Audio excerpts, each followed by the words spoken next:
Қарттың ұлына өсиеті. Бір күні бір бай дүниеден өткелі жатқанда ұлына бүйтіп айтады: сен әр жұма сайын қыз ал, сосын қала сайын үй сал, ас ішсең бал же, деп өсиет қалдырады. Сөйтіп бір күні әкесі дүниеден өтеді. Сосын ол өсиетін орындайды. Сөйтіп 3 жыл соны істеп, ақшасының бүкілі таусылып кетеді.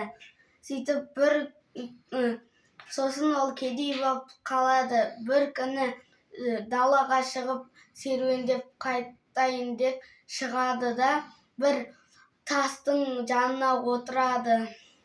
Сосын бір шал келіп, одан сұрайды: неғып отырсың, дейді. Жай отырмын. Шыныңды айт, неғып отырсың десе, ештеңке айтпайды. Мен саған жақсылық жасаймын, шыныңды айт, дейді.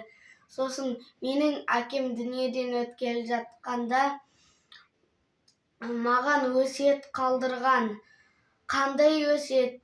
Бірінші өсиеті жұма сайын қыз ал, екінші өсиеті қала сайын үй сал, үшінші өсиеті аш ішсең бал же, дейді.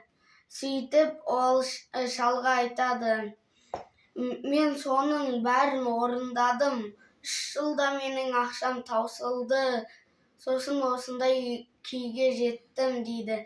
Сосын шал айтады: сенің атаңның айтқан өсиетін дұрыс түсінбепсің ғой. Ол саған бірінші өсиетінде жұма сайын қыз ал дегенде, әйеліңмен тату-тәтті бол дегені.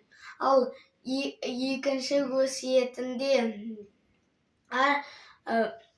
қала сайын достарың көп болсын дегені. Ал үшінші өсиетінде еңбек ет, оның жемісі балдан да тәтті болады дегені. Сөйтіп әкесінің айтқан өсиетін енді түсініпті.